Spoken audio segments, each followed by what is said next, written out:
नवी क्षितिजे नवी झळाळी नवी ही अस्मिता नवी भरारी नवी क्षितिजे नवी झळाळी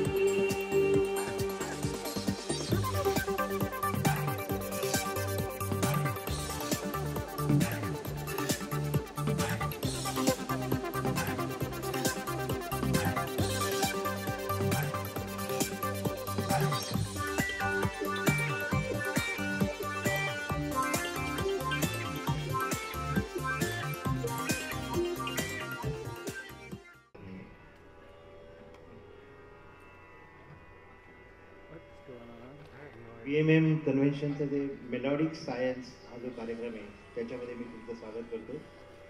आपले जे डोनर्स आहेत प्रशांत कानेरे आणि अनिल प्रेमा बोगटे यांचे आभार. ह्या कार्यक्रमाचे जे NGO पार्टनर आहेत सहजीवन संस्था ते आहेत डॉक्टर दिलीप देवधर. त्यांचं मनापासून स्वागत. डॉक्टर तुम्ही आहात? थँक्यू. त्यांचं फार मोठं काम आहे पुणे आणि भूगाव या भागात.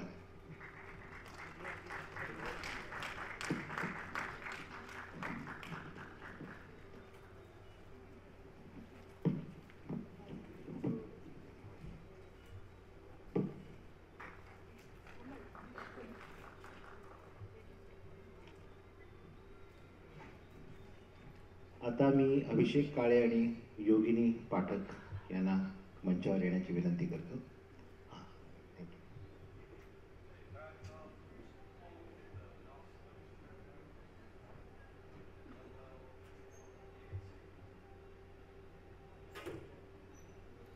बे एरिया आणि सायन्स याचं अतूट नातं आहे.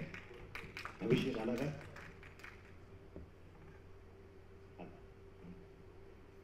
त्यामुळे हा कार्यक्रम इथे व्हावा हे औचित्य नक्कीच आहे.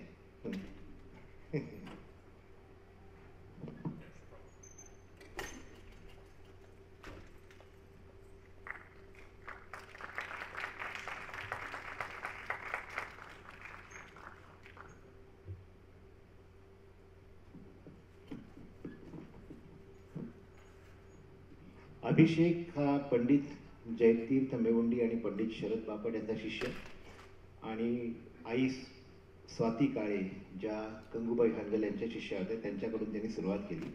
त्याला अनेक पारितोषिकं मिळालेली आहेत. किराणा घराणा अर्थात ही गंगूबाई हानगल म्हणजे ते आलंच ओघाने. भारतातला पहिला संस्कृत जिंगल अल्बम जो आहे तो अभिषेकनी संगीतबद्ध केला, त्यामुळे त्याला मोदीजींच्या हस्ते पुरस्कार मिळाला होता. त्याशिवाय अयोध्येच्या राम मंदिरात सुप्रीम कोर्टाचा निकाल लागल्यानंतर जी पहिली जाहीर संगीत बैठक मैफिल झाली ती अभिषेकची. तर अभिषेक, कॉंग्रॅच्युलेशन्स.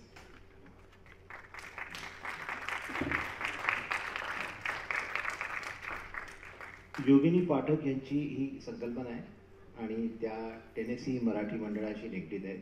नॅशविलमध्ये मराठी आणि बंगाली सांस्कृतिक कार्यक्रमांचं त्यांनी आयोजन केलं आहे. त्या व्यतिरिक्त स्थानिक रेडिओ स्टेशन शुद्ध देशी रेडिओ नॅशविल इथेही काही कार्यक्रम केले आणि लेखन सादरीकरण हे सगळे पैलू त्यांनी हाताळले. वेलकम टू बे एरिया.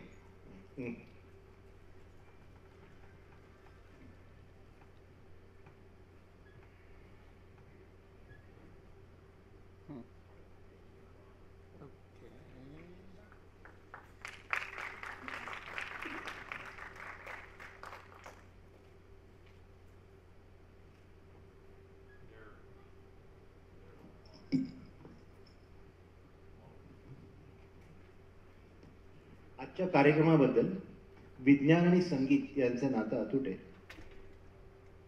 संगीताची सुरुवात कुठून झाली? आपल्याला गाताना गायकाचा सूर ताल चुकला हे कळतं. आपण मराठी आहोत त्यामुळे ते जरा जास्ती पटकनच कळतं.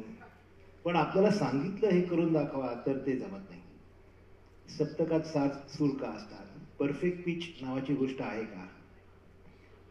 या सगळ्या प्रश्नांचा शोध घेणारा हा संगीतमय प्रवास आणि भारतीय शास्त्रीय संगीत आणि विज्ञान याच्यामधलं नातं शोधून काढणं हा याचा उद्देश आहे.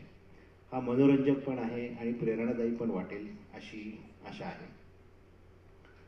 यामध्ये विज्ञान आणि संगीत आणि सगळं असलं तरी एक सूर याच्यात नको आहे, तो म्हणजे तुमच्या सेलफोनचा आवाज. तर कृपा करून तो बंद करा. यामध्ये जे अकंपनिस्ट आहेत त्यांची ओळख नंतर पुन्हा सविस्तर केली जाईल, पण मी आता सांगतो संदीप कात्रे आणि तन्मय बिचू हे तबल्यावरती असणार आहेत, योगेश आयचित साईड रिदम आणि अमोल चिपळूणकर हे हार्मोनियमवरती असणार आहेत. तर आता यापुढची मी सगळी सूत्र अभिषेक तुझ्या हाती देतो.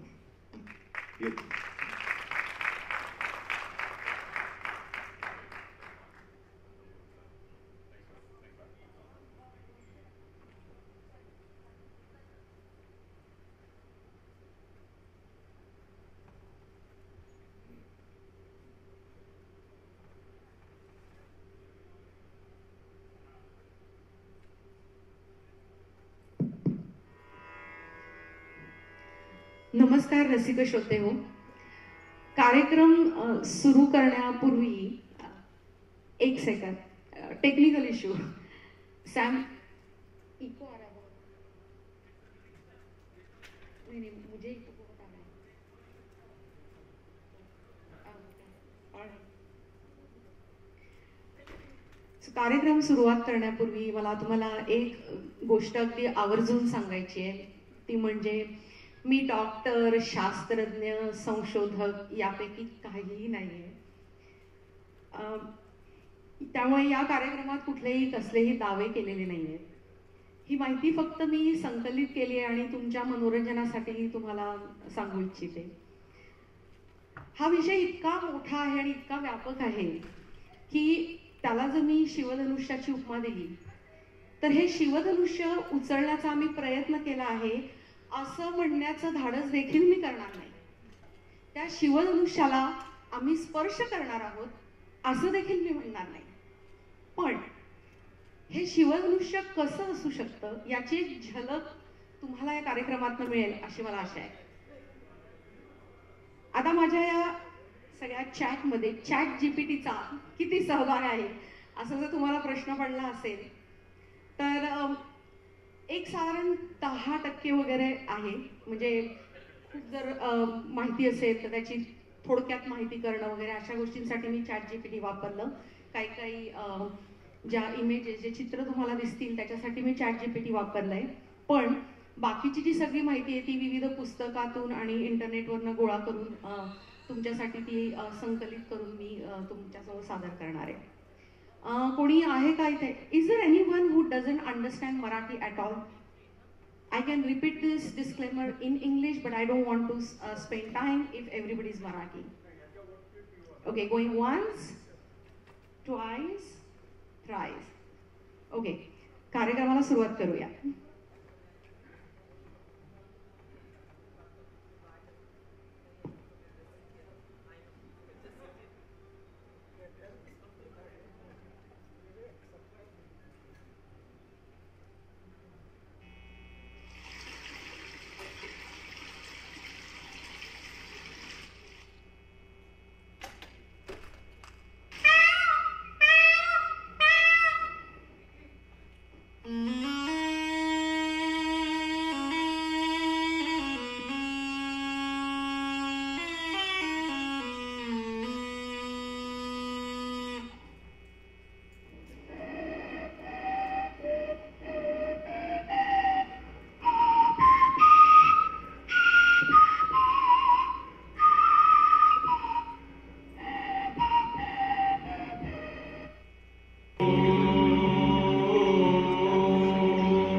अशी भाषा आहे की जी देश, धर्म, जात, संस्कृती या सगळ्यांच्या सीमांच्या पलीकडे आहे. आणि हे वाक्य खूप वाचल्यामुळे, खूप ऐकल्यामुळे नर्मदेच्या गोट्यासारखं घासून गुळगुळीत झालेलं वाक्य असेल असं तुम्हाला वाटत असेल तर मी तुम्हाला दोष देणार नाही. पण हेही तितकंच सत्य आहे की हे वाक्य जरी गुळगुळीत असलं तरी सुद्धा ते अजरामर सत्य आहे, एटर्नल ट्रूथ ज्याला आपण म्हणतो. पण एक थोडासा विचार केला तर संगीताची सर्वात नक्की कुठून झाली, कुठे पहिलं संगीत निर्माण झालं, त्याची एक छोटीशी झलक मी तुम्हाला दाखवायचा या व्हिडिओतनं प्रयत्न केला. हाही विषय अगदी खूप मोठा आहे आणि त्याच्यावर आपण एक 2 तासाचा कार्यक्रम करू शकतो जेव्हा संधी मिळेल तेव्हा. पण संगीत जसं काळानुसार बदलत गेलं आणि त्याला जी अनेक कारणं होती त्यापैकी एक कारण म्हणजे आपला मेंदू. आपल्याला जे आवाज ऐकू येतात, मेंदू आपला कसं ठरवतो, आपला ब्रेन कसं ठरवतो की हा नुसताच आवाज आहे आणि हे संगीत आहे, ही दारावरची टकटक आहे, हा तबल्यावरचा ताल आहे. कारण सगळ्या जर बघायला गेलं तर मेंदूसाठी साऊंड वेव्हज आहेत, राईट. तर कसं कळतं आपल्या मेंदूला की हे म्युझिक आहे. तर त्याचा थोडासा आपण आता मी तुम्हाला, मला जे कळलं आहे ते मी तुमच्यावर शेअर करते.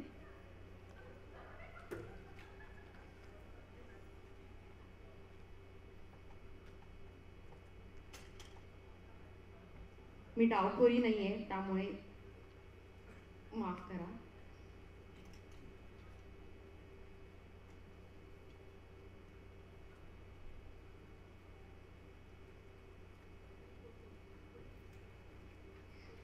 ओके. सो जेव्हा तुम्हाला आवाज ऐकू येतो, आता आवाज मेंदूपर्यंत कसा पोहोचतो हे आपण शाळेमध्ये शिकलोय, त्यामुळे आपण तिकडे जाणार नाहीये. आपण हे बघणार आहोत की तो आवाज जेव्हा मेंदूपर्यंत पोहोचतो त्याच्या पुढे त्याचं काय होतं. तर मेंदूला जेव्हा पहिल्यांदा आवाज पोहोचतो तेव्हा ब्रेनस्टेम नावाचं एक स्ट्रक्चर असतं जे तुम्हाला इथे चित्रात दिसेल. ते ब्रेनस्टेम स्ट्रक्चरमध्ये, त्या रचनेमध्ये रिफ्लेक्स ऍक्शन होते आणि तो आवाज जातो बेझल गँग्लिया नावाच्या एका पार्टमध्ये. त्या पार्टमध्ये हे ठरतं की हा आवाज प्लेझंट आहे, म्हणजे आनंद देणार आहे का काही उदासी देणार आहे. पण जी भावना आहे, म्हणजे उदासीची भावना किंवा आनंदाची भावना, ती भावना ही निर्माण होते ॲमिगडाला नावाच्या आपल्या एका मेंदूतल्या भागामुळे. आता ती भावना निर्माण झाली की हिप्पोकॅम्पस नावाचा एक भाग आहे आणि प्रीफ्रंटल कॉर्टेक्स नावाचा एक भाग आहे, निओकॉर्टेक्स नावाचा एक भाग आहे.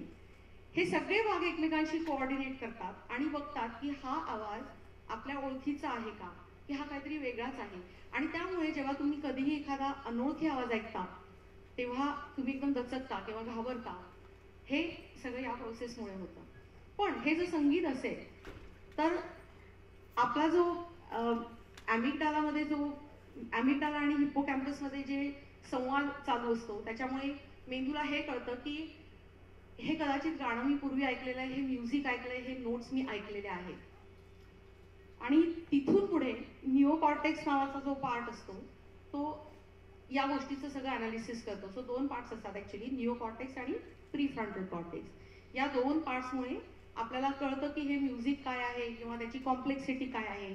आणि याच पार्ट्समुळे आपल्याला हेही कळतं की गायकाचा गाताना सूर चुकला किंवा ताल चुकला तर ते या पार्ट्समुळे कळतं. ओके. आता हा झाला एक मुद्दा. आता तुम्हाला हा प्रश्न पडेल की हे जे सगळे पार्ट्स आहेत ना, हे मुळात हे कळतं कुठून, म्हणजे हे नॉलेज जे आहे, हे जे ज्ञान आहे की गायकाचा सूर हा असाच असला पाहिजे आणि हा चुकीचा आहे. तर संशोधनात असं सिद्ध झालं आहे की आपण जेव्हा जन्माला येतो तेव्हाच आपण सूर, ताल, पट्टी या सगळ्याचं एक बेसिक ज्ञान घेऊन जन्माला येतो. आणि जसजसं आपण ज्या देशात, ज्या वातावरणात वाढतो त्याप्रमाणे आपली जी संगीताची जाण आहे ती विकसित होत जाते. आणि तिथून पुढे मग आपली संगीताची जाण बदलत जाते, वाढत जाते. आता काही विशिष्ट प्रकारचं संगीत का आवडतं, काही विशिष्ट प्रकारचं संगीत का नाही आवडत, त्याचा उहापोह आपण जमला वेळ राहिला तर नंतर करूया. पण आता हे सगळं ऐकल्यानंतर तुमच्या एक लक्षात येईल की एका गाण्याचा आनंद घेण्यासाठी आपला मेंदू किती काम करतो. आणि किती काय काय काय काय काय काय गोष्टी आपल्या मेंदूमध्ये घडत असतात. त्यामुळे आता आपण पहिलं गाणं ऐकूया, पण त्याचबरोबर त्या गाण्याचा आनंद घेताना या विचाराचाही आनंद घ्या की आपण सगळे आता डोकेबाज आहोत, आपला मेंदू अत्यंत कार्यक्षम आहे आणि त्यामुळेच तुम्ही हे गाणं आता त्याचा आनंद घेऊ शकताय. सो पहिलं गाणं अभिषेक.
गणपती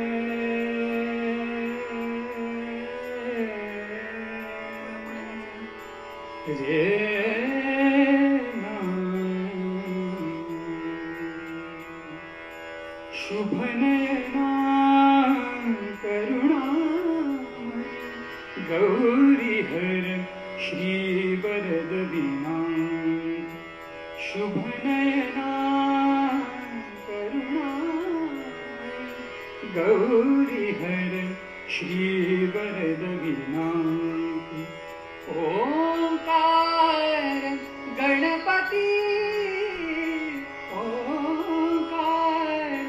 गणपती अधिपती सुखपती छंदपती गंधपती लीन निरंतर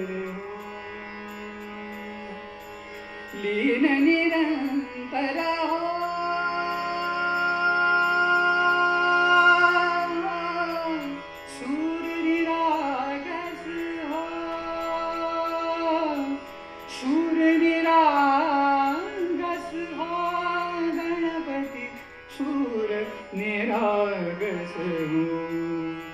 मोरया मोरया गणपती बाप्पा मोरया मोरया मोरया गणपती बाप्पा मोरया गजबदना तू सुख करता गजबदना तू दुख हरता गजबदना मोरया मोरया मोरया मोरया गणपती बाप्पा मोरया मोरया मोरया गणपती बाप्पा मोरया गजबदना तू सुख करता गजबदना तू दुख हरता गजबदना मोरया मोरया सूर निरागस हो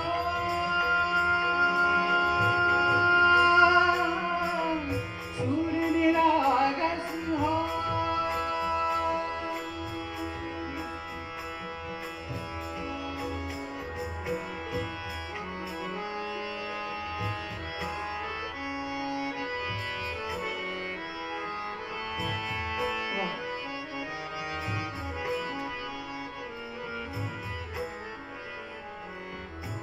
गमपधनी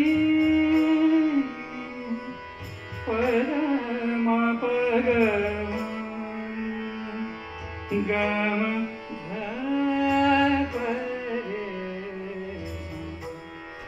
गमपधनी रे निध परम पगम गम सुरसुमना भरली योजन सुरसुमना भरली योजन नित्यरीती भावी शरणावर आने बालक सुमधुर हास आने बालक सुमधुर हास आने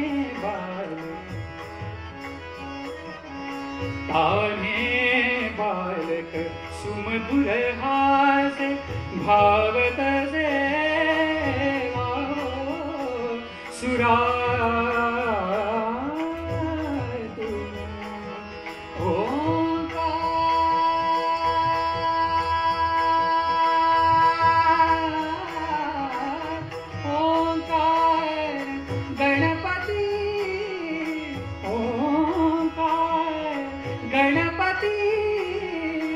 अधिपति सुखपति छंदपति गंधपति लीन निरंतर लीन निरंतर लीन निरंतर लीन निरंतर लीन निरंतर लीन निरंतर लीन निरंतर लीन निरंतर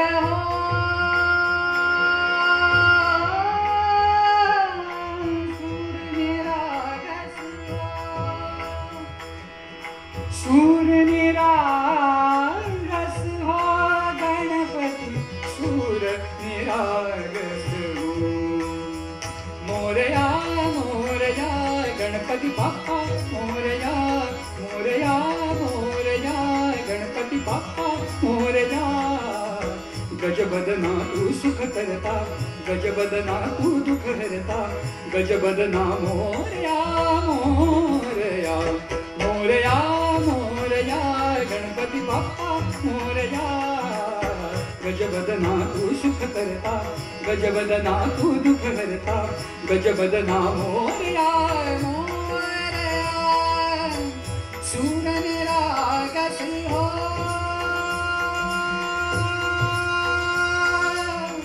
सूर निरागस हो निरागस हो निरागस हो निरागस हो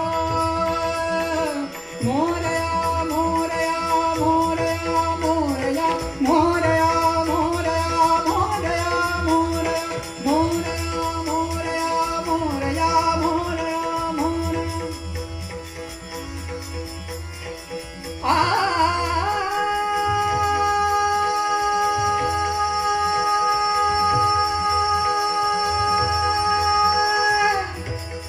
निरागस हो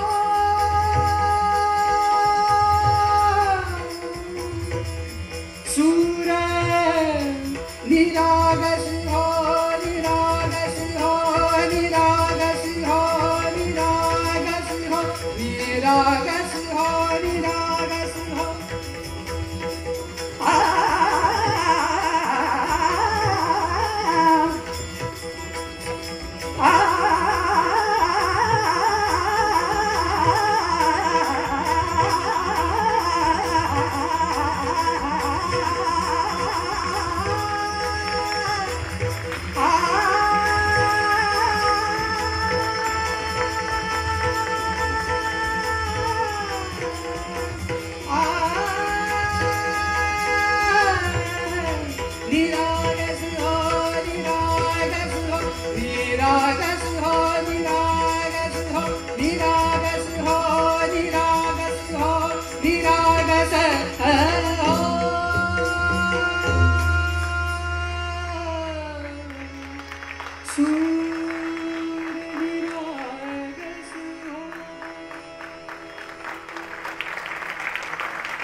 हाताने कोलांट्या एवढ्या मारल्या का?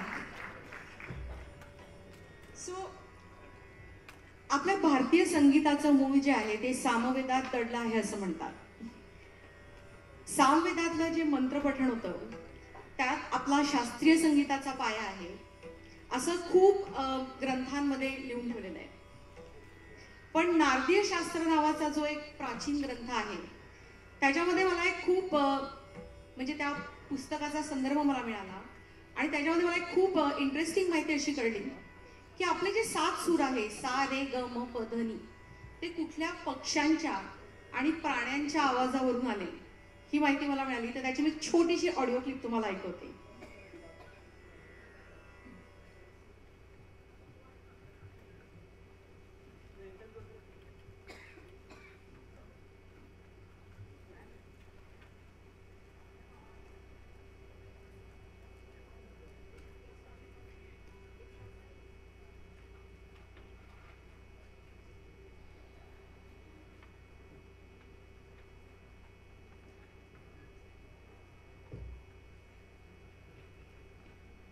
हरकत नाही. असं वाटतंय की काही तांत्रिकी कारणामुळे आपल्याला ती क्लिप आत्ता ऐकता येणार नाही.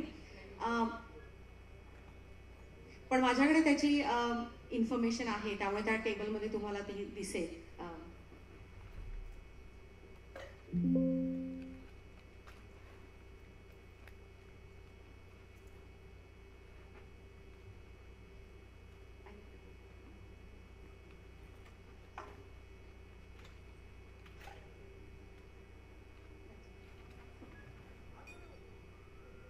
हरकत नाही. परत एकदा आपण प्रयत्न केला पण ते काय जमलं नाही.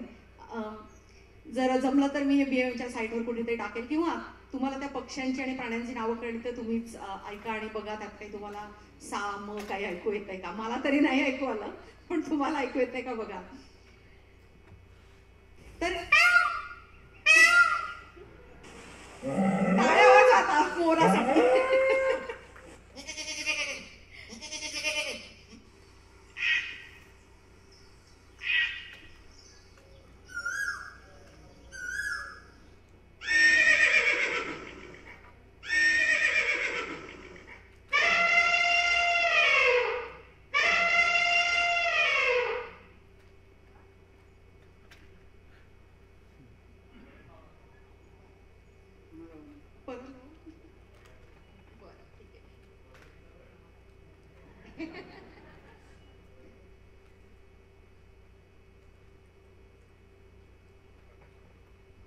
एकदाच होईल असं वाटतंय जसं आकाशवाणी एकदाच होते. पण माझ्याकडे टेबल आहे त्याचं त्यामुळे तुम्हाला त्याचा फोटो काढायचा असेल तर काढू शकता तुम्ही.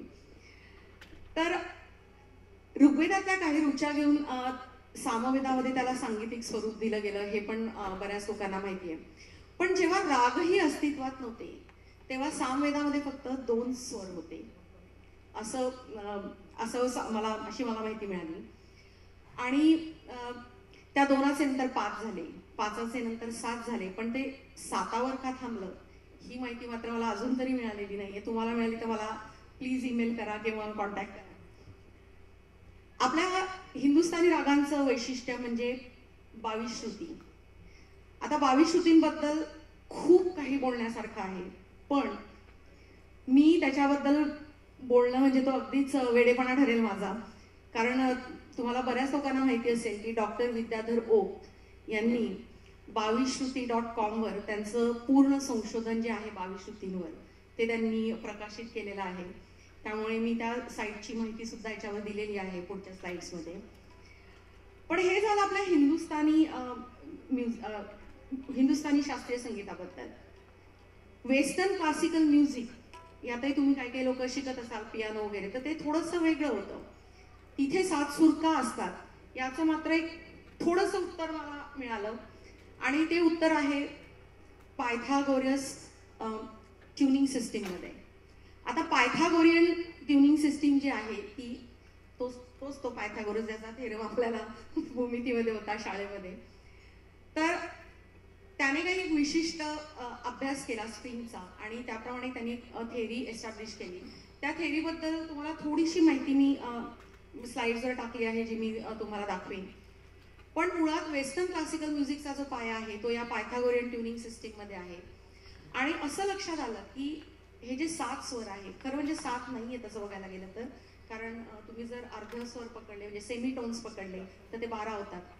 तर या 12 स्वरांमध्ये जी काय व्हेरिएशन्स आपल्याला करता येतात ती तेवढी आपली जी कपॅसिटी आहे एक माणूस म्हणून गाणं ऐकण्याची आणि गाणं प्रोसेस करण्याची जी आपली क्षमता आहे ती त्याच्यासाठी इनफ आहे असं त्या काळच्या म्युझिशियन्सनी ठरवलं आणि ती सिस्टीम जी आहे ती आता तशीच आहे. आणि असं नाही आहे की जगामध्ये 5 किंवा 6 नोट्सच्या सिस्टीम नाही आहे, पण त्या इतक्या लोकांना भावल्या नाही, त्यामुळे त्या इतक्या प्रसिद्ध नाही झाल्या. आणि ही जी पायथागोरियन ट्युनिंग सिस्टीम जी होती आणि त्याच्यावर ते वेस्टर्न क्लासिकल म्युझिक जसजसं विकसित होत गेलं तसतशी ही ऑक्टेव, ते लोक ऑक्टेव म्हणतात कारण ती शेवटची नोट परत तुमची सेम असते आणि वरच्या पट्टीतली असते, त्यामुळे ते अष्टक म्हणजे ऑक्टेव म्हणतात आणि आपण सप्तक म्हणतो कारण आपण सारेगमपधनीवर थांबतो.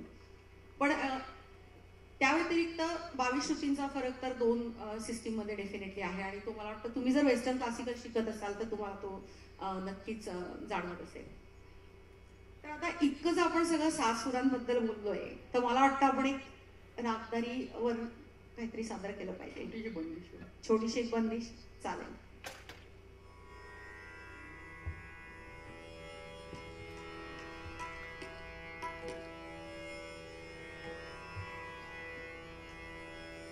राग पटदीप मधली एक छोटी बंदिश आपल्या सगळ्यांसाठी सादर करतो.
जब से गई मोरी सुने मुनादी जब से गई मोरी सुने मुनादी जब से गए मोरी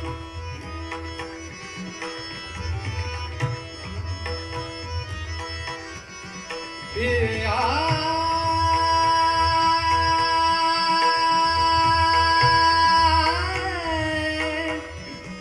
पिया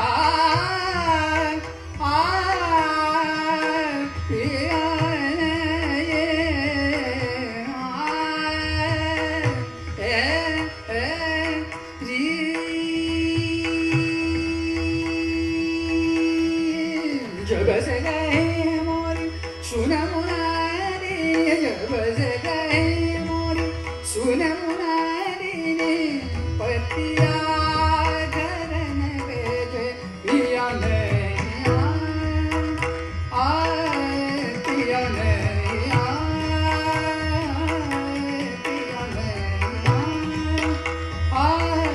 पिया नहीं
पिया नहीं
Ah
मला वाटतं आपण तबल्यासाठी आणि पेटीसाठी पण एकदा जोरदार टाळ्या वाजवल्या पाहिजे. मला अभिजित तुला एक प्रश्न विचारायचा आहे ऍक्च्युली. मी बघते असं तू बसून अशा मस्त ताना घेतोय आणि असं ती मस्त छान बंदिश वगैरे गातोय, पण मला हेही माहिती आहे की तू संगीत नाटकात पण खूप कामं केली आहेत. तर मला प्रश्न विचारायचा आहे की तू जेव्हा उभं राहून गातो, कारण संगीत नाटकामध्ये बऱ्याचदा उभं राहून गाणं असतं, बरोबर? सो तू जेव्हा उभं राहून गातो, राईट, सो उभं राहून जेव्हा गातोस आणि बसून गातो, त्याच्यात तुला गायक म्हणून काय फरक जाणवतो? चांगला प्रश्न. खरं म्हणजे आपण ज्या वेळेला उभारून गातो, म्हणजे आता हे सगळं माझं वैयक्तिक मत आहे, जे मी अनुभवलंय संगीत नाटकात काम करताना, ते मी तुमच्या सगळ्यांबरोबर शेअर करतोय.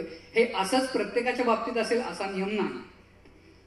मी ज्या वेळेला गाताना उभं राहून गातो त्यावेळेला आपल्या ज्या वोकल कॉर्ड्स आहेत, ज्या इथे गळ्यामध्ये असतात, त्या नॅचरली आपण स्ट्रेट असतात. म्हणून उभं राहून गाताना जो फोर्स लागतो ना, गाणं गातानाचा जो आम्ही फोर्स म्हणतो, तो नॅचरली खूप हाय असतो. त्यामुळे संगीत नाटकामध्ये ज्या वेळेला उभं राहून गायक नट गातो त्यावेळेला त्याला थोडंसं कंट्रोल्ड गावं लागतं.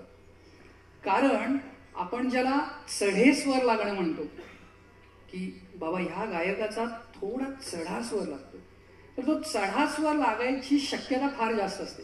कारण एकतर आपण उभारलेलो आहोत आणि बाकी वादक हे असे बसले, ते संगीत नाटकामध्ये समोर बसलेले असतात. हा मुख्य फरक आहे. आणि उभारलं असल्यामुळं मुळातच ती एनर्जी हाय असते. बसल्यावरती हाय नसते अशातला भाग नाही आहे, नॅचरली ती वर गेलेली असते. त्यामुळे ते हाय नोट्स लागायची शक्यता असते. त्यामुळे कंट्रोल गावं लागतं की काय गातोय आपण त्याच्यावर लक्ष ठेवावं लागतं. बसून गाताना शिकवताना पहिल्यांदा जे नव्यानं गाणं शिकतात त्यांना सांगितलं जातं की असं स्ट्रेट बसून तुम्ही रियाज केला पाहिजे आणि गायला पाहिजे. ह्याच्या मागचं पण शास्त्र परत सेम आहे. ज्यावेळेला तुम्ही खाली मान करून गाता त्यावेळेला वोकल कॉर्ड बेंड होतात, आणि त्याच्या वेळेला बेंड होतात त्यावेळेला तितकासा फोकस आणि तो आवाज जो फुटणं म्हणतो, फुटणं म्हणजे मोकळा लागणं, तो लागू शकत नाही. तुम्ही खाली जर, आता मी आता बोलताना खाली बघतोय, आता बोलताना मला नाही त्रास. सो हे तुमच्या पण बाबतीत रोज होत असतं, पण तुम्ही त्याच्याकडे लक्ष देत नाही. कारण बरोबर आहे, आपण दिनचर्येत रोजच्या ह्या गोष्टी कशाला अभ्यास करू. पण ही गोष्ट खरी आहे की उभं राहिल्यानंतर तुमचा नॅचरली आवाज हा हाय पिचला जायची शक्यता जास्त असते, कारण तुम्ही मुळातच हाय एनर्जीवर आहात. ही तू आम्हाला जी टिप दिली ना ती खूप चांगली दिली. इथून पुढे मी सगळ्या बायकांना सांगेन, नवऱ्याला जेव्हा बोलायला लावायचं असेल तेव्हा त्याला खाली बसूनच बोलायला, म्हणजे आवाज आपोआपचा हळू येईल. सो आता आपण इतकं सगळं नाट्यगीतांबद्दल बोललो, तर एक नाट्यगीत होऊन जाऊ दे का? काय म्हणणं तुमचं? नाट्यगीत नाट्यगीत चालेल? चालेल ना?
विचित्र नेमाने कुणी रखडते धुळी दाणिक कुणास लागे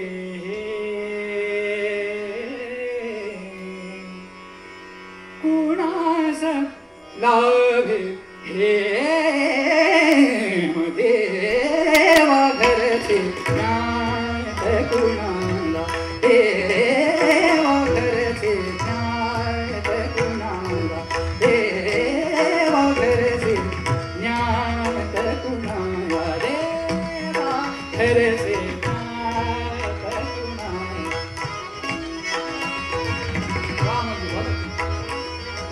देवा घरचे घरचे ज्ञात कुणाला देवा घरचे ज्ञात कुणाला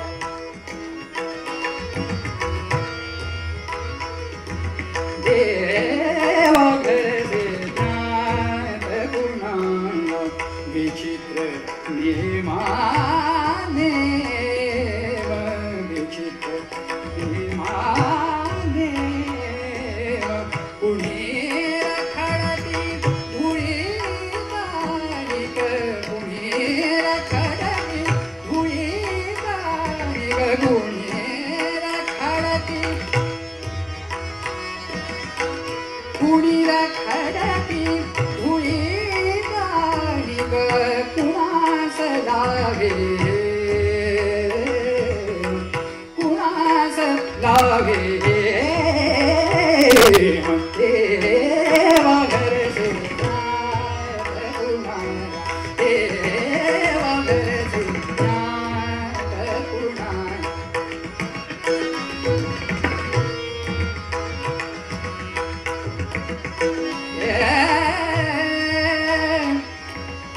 घरचे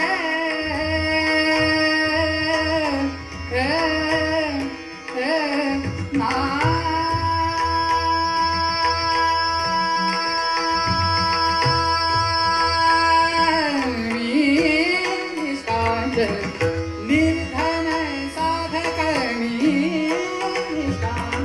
निर्धन साधक मी निष्कांचन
वैराग्याचा वैराग्याचा वैराग्याचा एक उपासक वैराग्याचा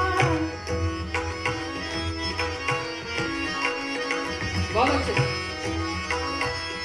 हे वैराग्याचा वैराग्याचा एक उपासक वैराग्याचा वैराग्याचा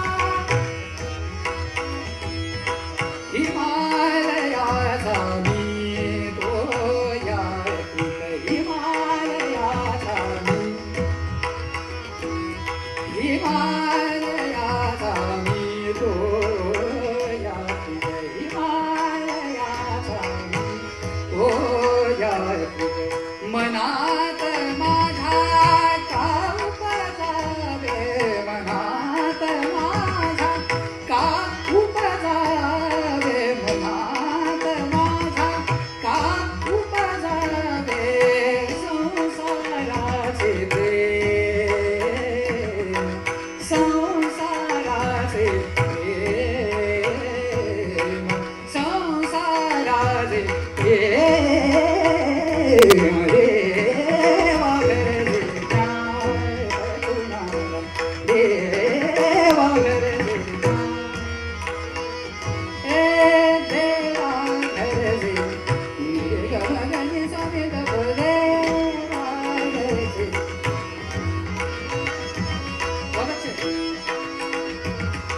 साने दने रे ग घरे साने रे साने द प म the Sane the Sane the Sane the प साने द प म साने द प म ग साने द प म ग रे सा देवा घरचे गगन साने रे सा गगन साने रे साने द प म द साने द प म द प म ग रे म द प म ग रे रे म द नि द म रे रे म द नि द म रे ग रे साने रे सा देवा घरचे पमगधम पमगधम गमदनि गमप गमदनि सानि गमप परसानि गमप निरगरि सानि गमप गमरे गमप रे गमप सपमप गमप रे सा देवा घरचे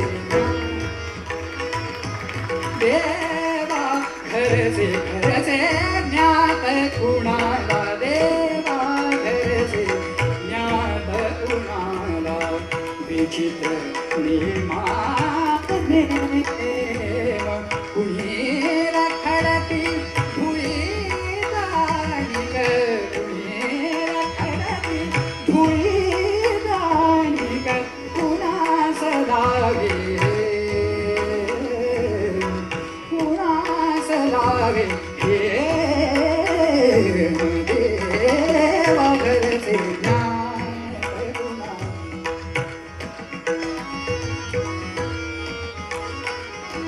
देवा घरचे देवा घरचे देवा घरचे न्याय कुणाला युवती मना दारुण प्रेम युवती मना दारुण रुचिर प्रेम सारे युवती मना दारुण रुचिर प्रेम सारे युवती मना दारुण रुचिर प्रेम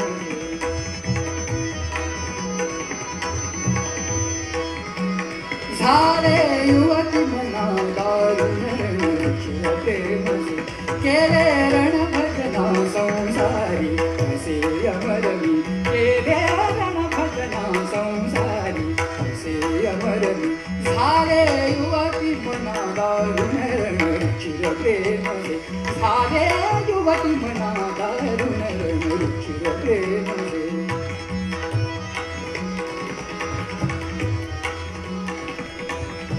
रमणी मन हंसार रमणी मन हंसार रमणी मन हंसार रमणी मन हंसार रमणी मन रमणी मन हंसार रमणी मन हंसार रमणी मन हंसार रमणी मन हंसार रमणी मन रमणी मन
येतोय रे?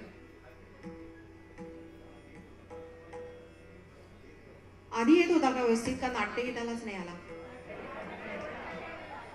एक मिनिट. अच्छा, नाट्यगीताला आला. नाट्यगीताला आला का नाही आला? नाही आला.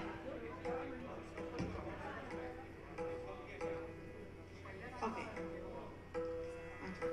दुसऱ्या गाण्याला नाही आला, युवती मनाला. ठीक आहे, ठीक आहे.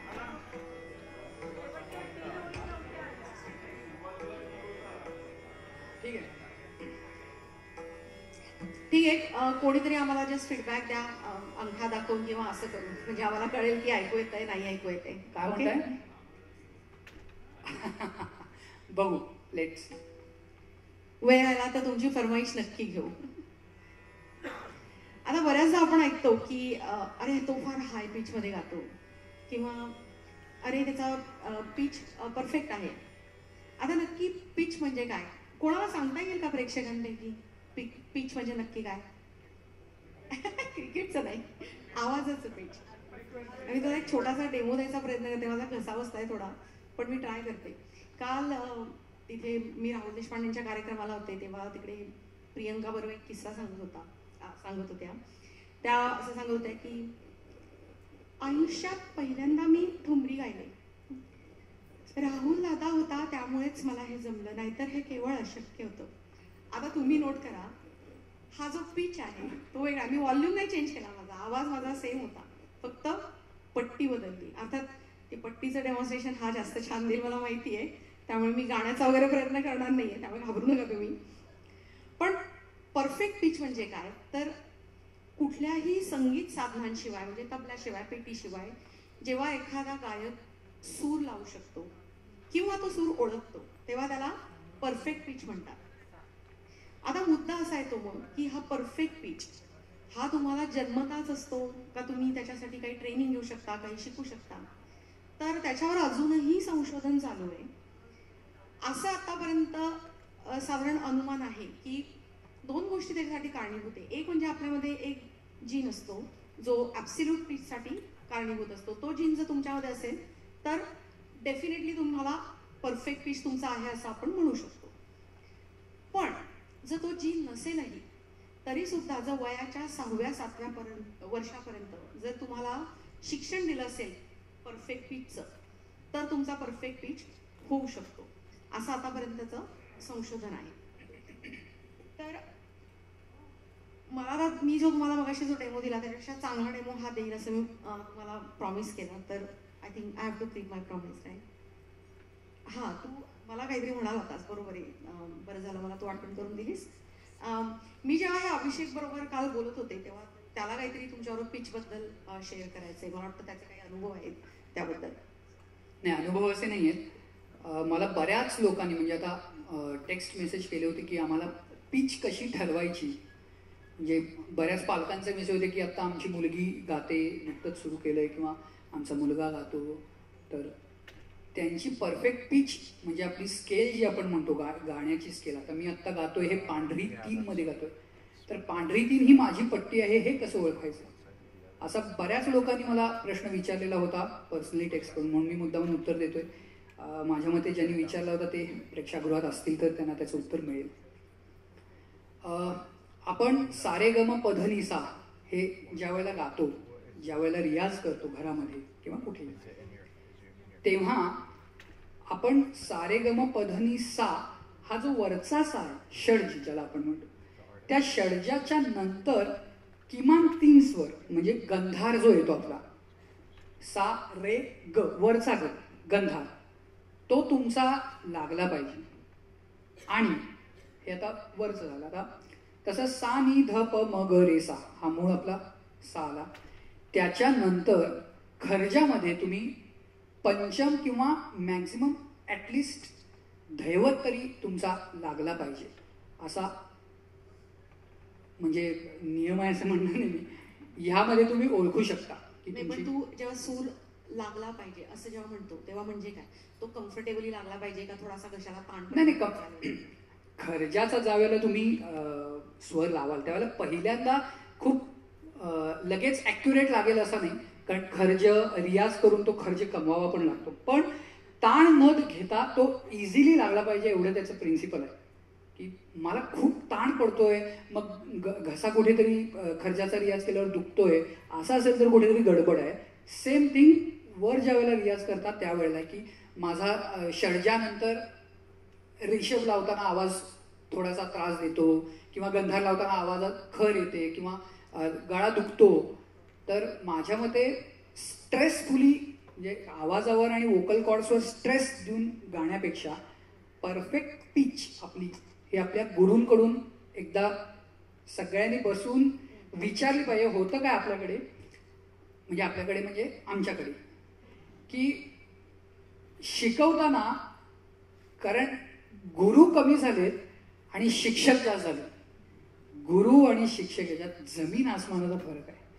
गुरु हा प्रत्येक गोष्ट आणि गोष्ट विचारपूर्वक शिष्याला देत असतो की त्याची पट्टी काय आहे, त्याचा विचार काय आहे. आणि गुरु हे पुढच्या 10 वर्षाचं तुमचं गाणं हे आधी त्यांच्या डोक्यात आलेलं असतं की हा 10 वर्षांनी कुठे जाणार आहे. सो ते बर्ड आय व्ह्यू लावून बघत असतात. त्यामुळे गुरूंकडून तुम्ही ही गोष्ट जितके आज इथे लोक ज्यांनी मला प्रश्न विचारला आणि जे शिकतायत त्यांनी तुमच्या गुरूंना हा नक्की प्रश्न विचारा की माझी पट्टी तुम्ही मला सांगा.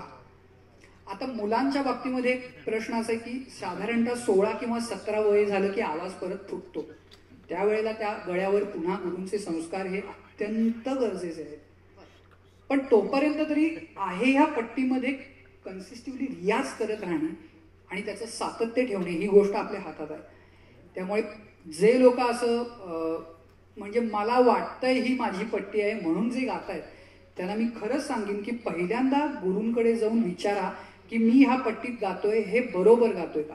कारण जर तुम्हाला लॉंग टर्म बरेच वर्ष गायचं असेल तर तुम्ही आत्ता त्या वोकल कॉर्ड्सवर ॲक्सेसिव्ह खूप ताण देताय, जो की आता वय लहान असतं आणि अजून त्यामुळे ते जाणवणार नाही. पण ज्यावेळेला आवाज फुटेल मुलांचा त्यावेळेला आधीच त्या वोकल कॉर्ड्सवर इतका ताण आहे आणि नंतर पुन्हा चुकीचा रियाज चुकीच्या पट्टीत केला गेला. त्यामुळं शिक्षकांना नाही तर गुरूंना विचारा की आमची पट्टी काय आहे आणि त्यातून तुम्हाला त्याचा नक्की फायदा होईल की परफेक्ट पिच मी सांगितल्याप्रमाणे वरचा गंधार तुमचा इझिली लागला पाहिजे आणि खालचा पंचम ॲक्च्युली लागला पाहिजे. पण नाही लागला तर काही हरकत नाही, खर्च मेहनत करून तो लागू शकतो, पण ॲटलिस्ट तुमचा दैवत तरी लागला पाहिजे. ही सिंपल व्याख्या. नाही हे फार तू आय थिंक चांगलं सांगितलं आणि बऱ्याच लोकांना त्या माहितीचा उपयोग होईल. पण तू बोलता होता आता गुरूंचं महत्व पण खूप सांगितलं आणि मला वाटतं आज अभिषेकचे गुरु आपल्यामध्ये उपस्थित आहे. कर्मधर्म संयोगाने मणिकंचन योग असं म्हणायला पाहिजे त्याला. तर मी त्यांना विनंती करते सर 1-2 मिनिटं फक्त उभे राहाल का. अभिषेक अजूनही यांच्याकडनं शिक्षण घेतो आहे. पंडित शरदजी बापट, त्यांच्यासाठी एकदा टाळ्या वाजवल्या जोरदार.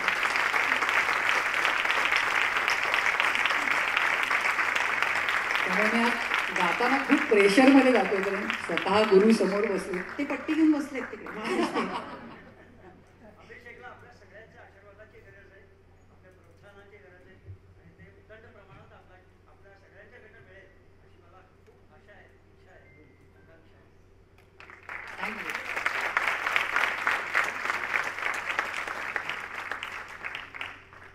सो मला वाटतं आता एक चांगलं डेमॉन्स्ट्रेशन आहे. मी फारच वाईट दिलं बघा अशी पिकचं डेमॉन्स्ट्रेशन. तू छान दे.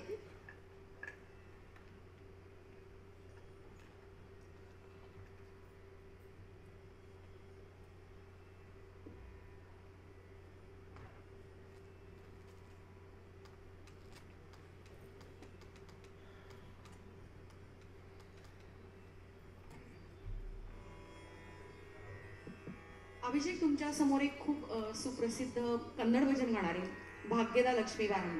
तुम्ही ऐकलं नसेल तर मला वाटत नाही असं की कोणी ऐकलं नसेल, पण ऐकलं नसेल तर आज तुम्हाला ती ऐकायची संधी आहे.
भाग्यदा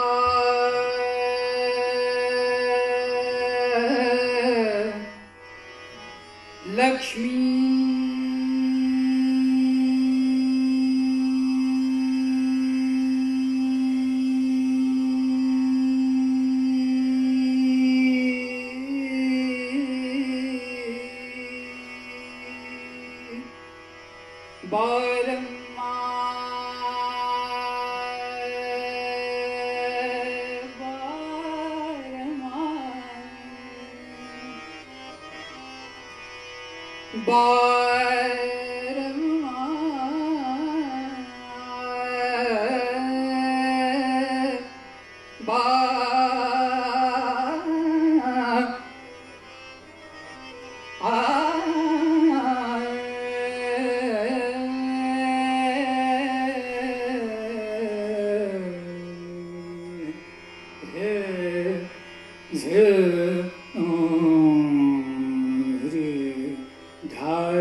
भाग्यदा लक्ष्मी परम नममाणि सौभाग्यदा लक्ष्मी परम नममाणि सौभाग्यदा लक्ष्मी परम नममाणि सौभाग्यदा लक्ष्मी परम नममाणि सौभाग्यदा लक्ष्मी परम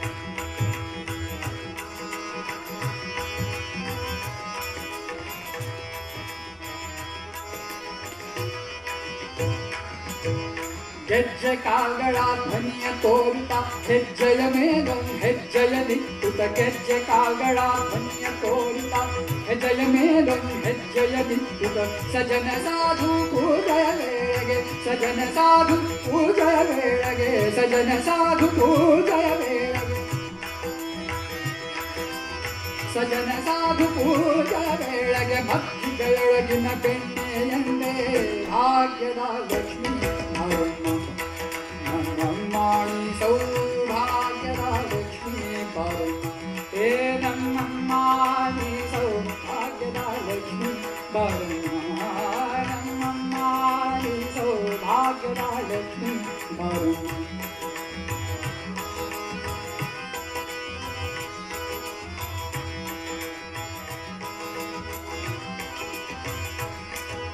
ಸಂಖ್ಯೆ ನಿಲ್ಲದ ಭಾಗ್ಯವ ಕೊಟ್ಟು ಕಂಗಣ ಕೈಯ ತಿರುತ ಬಾರೆ ಸಂಖ್ಯೆ ನಿಲ್ಲದ ಭಾಗ್ಯವ ಕೊಟ್ಟು ಕಂಗಣ ಕೈಯ ತಿರುತ ಬಾರೆ ಸಂಖ್ಯೆ ನಿಲ್ಲದ ಭಾಗ್ಯವ ಕೊಟ್ಟು ಕಂಗಣ ಕೈಯ ತಿರುತ ಬಾರೆ ಕುಂಕುಮಾಂಕಿತೆ ಪಂಕಜ ಲೋಚನ ಗಂಕಟ ರಮಣದ ಬಿಂಕದ ರಾಣಿಯೇ ಭಾಗ್ಯದ ಲಕ್ಷ್ಮೀ ನಮ್ಮಮ್ಮಾಣಿ ಸೌಭಾಗ್ಯದ ಲಕ್ಷ್ಮೀ ಪರಮ ಹೇ ನಮ್ಮಮ್ಮ ಭಾಗ್ಯದ ಲಕ್ಷ್ಮೀ ಪರಮ ನಮ್ಮಮ್ಮಾಣಿ ಸೌಭಾಗ್ಯದ ಲಕ್ಷ್ಮೀ ಪರಮ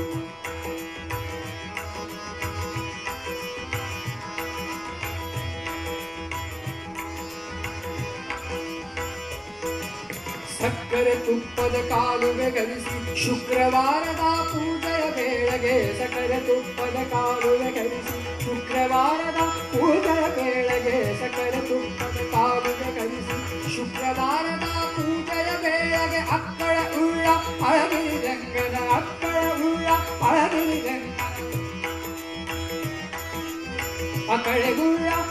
मृदंगन चॉक्क पुरंदर विठलन राणी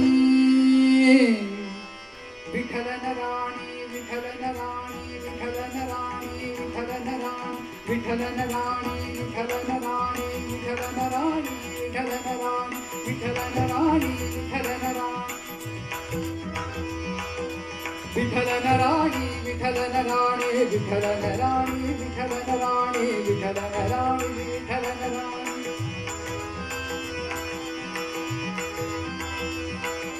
पुरंदर विठलन राणी पुरंदर विठलन राणी पुरंदर विठलन राणी पुरंदर विठलन राणी लक्ष्मी बारम्मा बारम्मा बारम्मा बारम्मा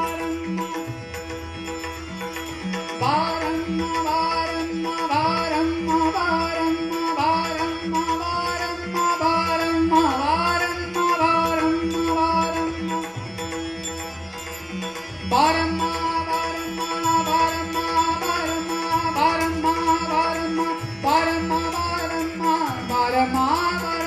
बारम्मा बारम्मा बारम्मा बारम्मा बारम्मा लक्ष्मी बारम्मा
सैम मेरा माइक गया फिर से. सो मला तुला परत एक प्रश्न विचारायचा आहे. तू गाणं तुला आपल्याला आवडतं हे कधी आणि कसं कळलं ते जर एक थोडक्यात जर तू प्रेक्षकांना सांगितलं की कशी सुरुवात झाली तुझ्या गाण्याची, कारण माझा पुढचा जो विषय आहे तो त्या संदर्भात आहे. सुरुवात म्हणजे माझी आई पहिली माझी गुरु आहे, त्यामुळे घरातच गाणं होतं आणि अगदी लहान असल्यापासून आई तानपुरा घेऊन मला समोर बसून गाणं शिकवायची. अरे वा. ते येतंय नाही येतंय हे तिला जास्ती कळायचं, पण ती सांगेल तेवढं मी नक्की करायचो. हे कर तर हे कर, कारण मला आवड मुळातच होती. म्हणजे तो तानपुरा घेऊन बसल्यावर तो जो काही रियाज करायचा असायचा त्याची मुळात आतून आवड होती, त्यामुळे मी बसायचो. जितका पण वेळ आई बसवेल तेवढा वेळ बसायचो. तर तिथून गाण्याची सुरुवात झाली आणि आईच घरामध्ये पहिली गुरु असल्यामुळं मला ते घरातच संस्कार मिळाले. सकाळपासून तानपुऱ्यावर तिचा स्वतःचा रियाज सुरू असायचा, त्यामुळं उठल्या उठल्या तो ऐकू यायचा, नंतर मी बसायचो, मग ती मला शिकवायची. असं मग ते घरात गाणं सुरूच असायचं. तर हा प्रश्न मी त्याला विचारण्याचं एक महत्त्वाचं कारण म्हणजे काय की असा जो प्रश्न कोणाला पडला असेल की मला जर संगीतकार, म्युझिशियन, गायक, गायिका असं काही व्हायचं असेल तर त्याच्यामध्ये जीन्सचा रोल नक्की किती आहे. त्याच्यावर अजूनही संशोधन चालू आहे. एक 7 जीन्स आपल्याला सापडले आहेत की जे आपल्या सांगीतिक जाणीबद्दल सांगतात आणि त्याच्यावर कळतं की तुम्ही किती चांगल्या प्रकारे म्युझिक आत्मसात करू शकता, संगीत आत्मसात करू शकता. पण त्याच्याबरोबरच एक गोष्ट महत्त्वाची असते जी अभिषेकने आता सांगितली, ते म्हणजे वातावरण. सो वातावरण आणि जीन्स, ज्याला आपण एपिजेनेटिक्स अशी एक वेगळी शाखा आहे, ती त्या शाखेनुसार वातावरण जर पोषक असेल आणि जर तुमच्यामध्ये ते जीन्स असतील तर तुम्ही गायक आणि गायिका किंवा कुठलाही संगीतकार तुम्ही रिलेटिव्हली इझिली बनता. म्हणजे याचा अर्थ असा आहे का की ज्या लोकांमध्ये हे जीन्स नाही आहे त्या लोकांना काही स्कोपच नाही. म्हणजे मला असं वाटायचं की अरे संगीताचं बाळकडू असं एवढ्या बाटलीत मिळालं असतं तर किती बरं झालं असतं, पण तसं होत नाही. तर त्याच्यासाठी या दोन्ही गोष्टी खूप महत्त्वाच्या आहेत. पण ज्या लोकांकडे जीन्स कदाचित नसतील पण त्यांना स्वतःला जर ती आवड असेल तर ती लोक सुद्धा सराव करून करून म्युझिशियन्स बनू शकतात. त्यामुळे जीन्सचा रोल आहे, डेफिनेटली आहे, आपण ते अमान्य करू शकत नाही. पण तो एक साधारण 40 ते 50%. आणि आम्ही काल बोलत होतो की जीन्समुळे तुम्हाला तो पाया मिळतो आणि त्या पायावर इमारत बांधायची की नाही हे तुमच्यावर ठरतं. तुम्ही कसे त्याच्यावर प्रॅक्टिस करताय, सराव करताय, रियाज कसा करताय त्याच्यावर ते अवलंबून असतं. नुसते जीन्स असून चालत नाही. आणि कधी कधी असं होतं की पाया तुम्हाला खणण्यापासून तयारी करायला लागते कारण की जीन्स तुमच्याकडे नसतात.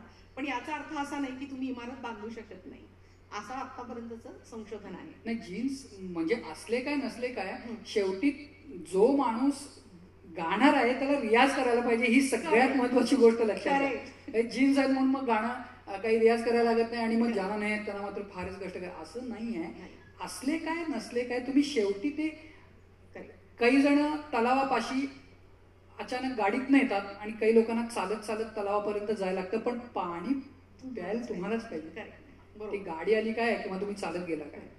त्यामुळे तुम्ही रियाज करून शेवटी ते कमवलं पाहिजे. जीन्स असले तर ते जास्ती तुम्हाला त्याचा उपयोग होतो. पण म्हणजे काय की जीन्स जरी असते तरी प्रत्येक माणूस गायक किंवा गायिका होईलच असं अजिबात नाही. सो आपण आता एक जोहार मायबाप होऊन जाऊ दे का? चालेल ना तुम्हाला जोहार मायबाप?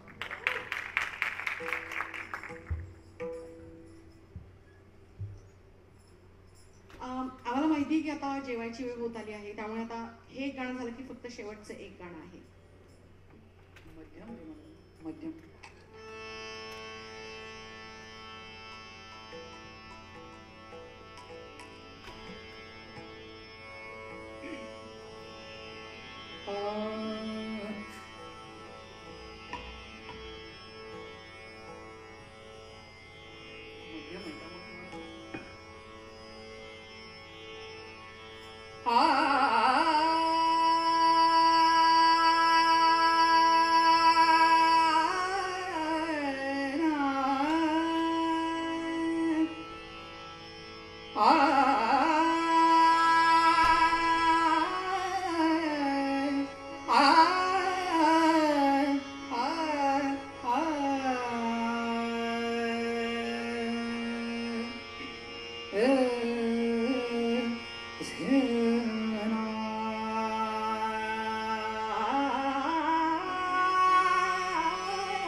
जोहार मायबा जोहार तुमचा महाराचा मी महार तुमचा महाराचा मी महार तुमचा महाराचा मी महार जोहार मायबा जोहार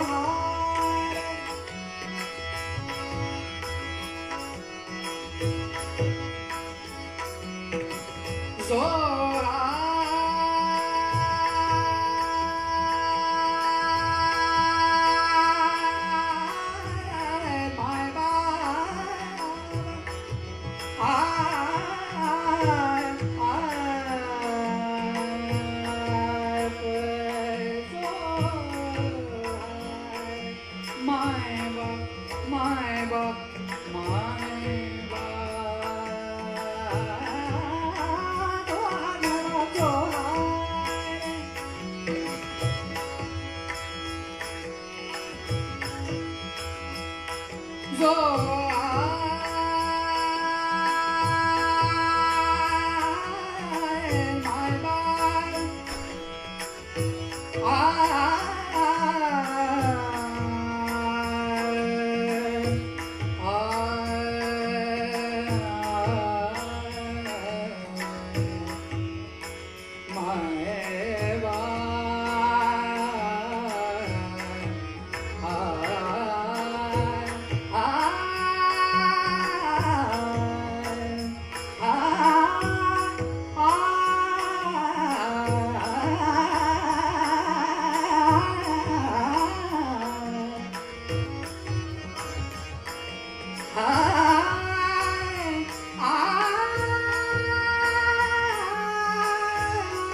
महार तुमचा महाराचा मी महार जोहार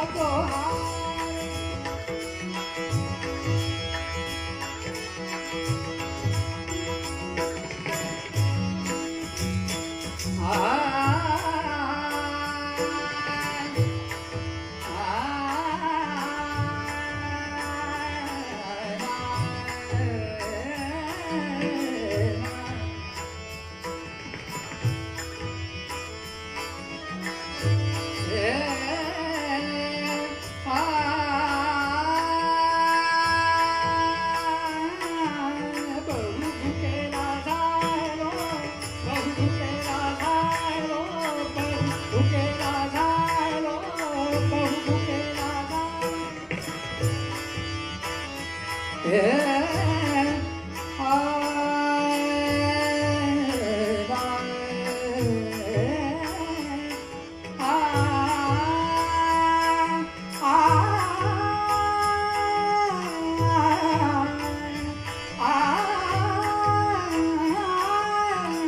जोहार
आवडणारं संगीत असतं तेव्हा तुमच्या ब्रेनमध्ये डोपामिन आणि सेरोटॉनिन असे 2 हार्मोन्स रिलीज होतात.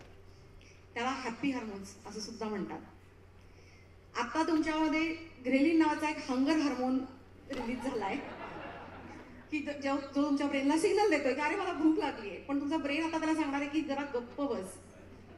आणि पुढचं गाणं ऐकताना तुमच्या ब्रेनमधला ॲमिगडाला असे छान कोलांड्या उड्या मारेल आणि तुमच्या ब्रेनमध्ये अशी छान डोपामिनची आणि सेरोटोनिनची कारंजी उसळेल अशी आम्हाला आशा आहे. आणि मी तुम्हाला सांगू इच्छिते की याच्यामध्ये मी ज्या स्लाइड्स काय काय दाखवणार आहे त्याच्यामध्ये आम्ही एक सेगमेंट आता स्किप केलाय जो रागाच्या टायमिंगवर होता, तर त्याच्या स्लाइड्स सुद्धा तुम्हाला दिसतील. तर त्या आणि थोड्याशा ब्रेन मध्ये जे आपलं प्रोसेसिंग होतं त्या स्लाइड्स मी तुम्हाला इथे दिसतील. पण आपण आय थिंक शेवटचं गाणं सुरू करूया आणि अशी सदिच्छा व्यक्त करते की तुमचा तो ग्रेलिन हार्मोन जरा थोडा वेळ अजून शांत बसेल.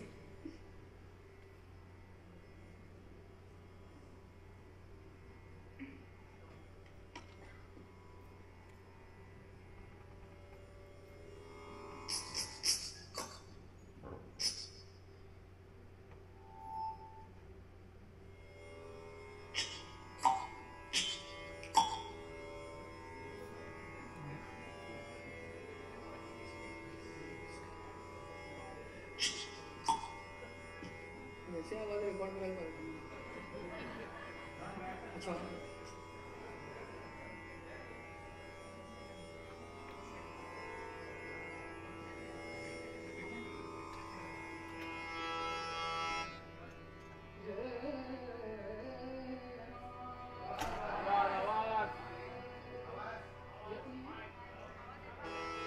येत नाही का?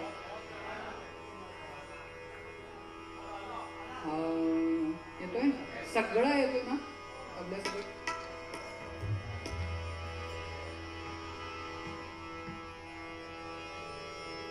पुढच्या वेळेला आपण एक साऊंड इंजिनियर असं एक लेक्चर ठेवूया यांचं आहे का.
वैकुंठीच्या राया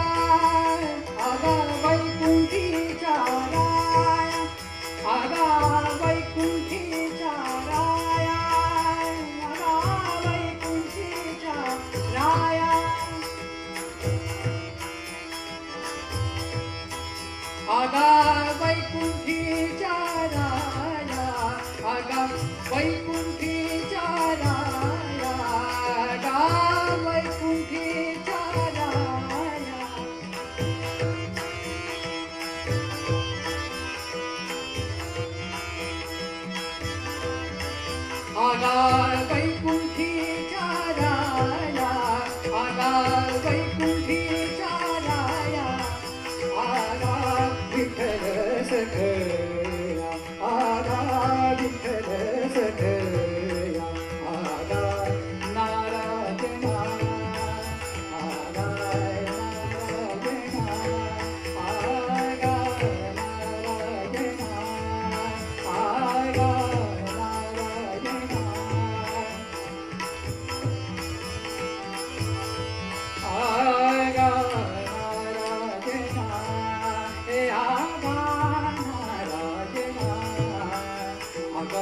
वसुदेव नंदना आगा वसुदेव नंदना आगा वैकुंठीच्या राया आगा वैकुंठीच्या राया वैकुंठीच्या राया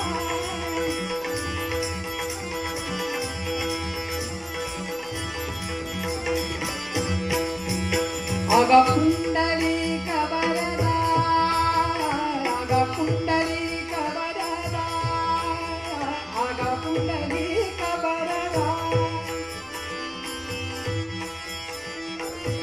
वरदा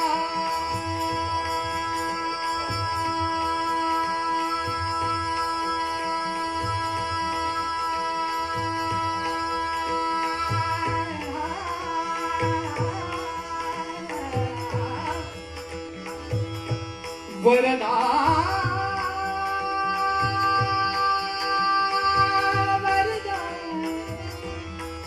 वरदा वरदा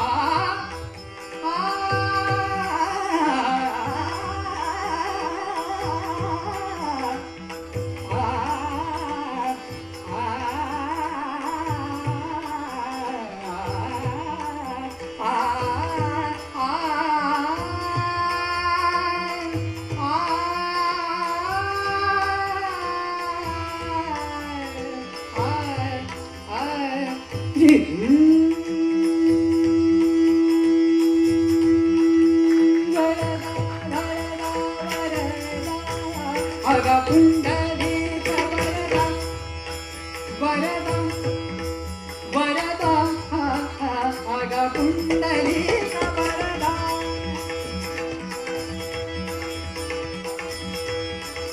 आगा पुंडलिक वरदा आगा विष्णु तू गोविंदा आगा विष्णु तू गोविंदा आगा विष्णु आगा विष्णु तू गोविंदा आगा विष्णु तू गोविंदा आगा विष्णु तू गोविंदा आगा रखुमाईच्या काना आगा रखुमाईच्या काना आगा रखुमाईच्या काना अगर कुमाई जाना अगर कुमाई जाना अनुपातारिया अनुपातारिया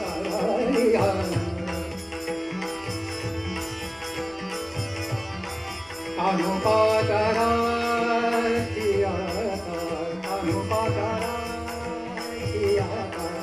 अनुपाता आगिया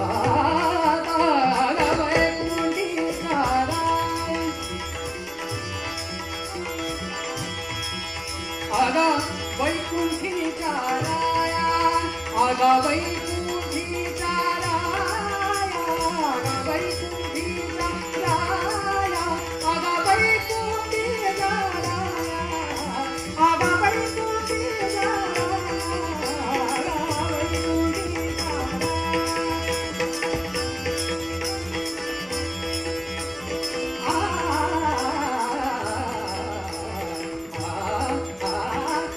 आगा वैकुंठीच्या पांडुरंग हरी विठाला विठाला पांडुरंग हरी विठाला विठाला पांडुरंग हरी विठाला विठाला विठाला विठाला विठाला विठाला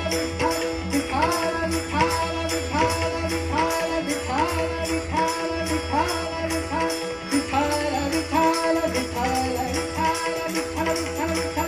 विठाला विठाला विठाला विठाला विठाला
तुम्ही सर्वांनी इथे उपस्थित राहून आम्हाला सपोर्ट केला आणि हा कार्यक्रम ऐकला त्याबद्दल तुमचे मनापासून आभार. आणि जिच्याशिवाय हा कार्यक्रम केवळ अशक्य होता ती तन्वी तांबे. कृपया एकदा तिच्यासाठी जोरात टाळ्या वाजवा. तन्वी लवकर ये, पटकन. बरं, ती आय थिंक लाजते आणि त्या पडद्याआड लपली आहे, पण तुम्ही तिला ओळखत असाल कदाचित. अमोलजी चिपळूणकर, योगेशजी अयाचित, संदीपजी कात्रे, तन्मयजी बिच्चू आणि अभिषेक काळे.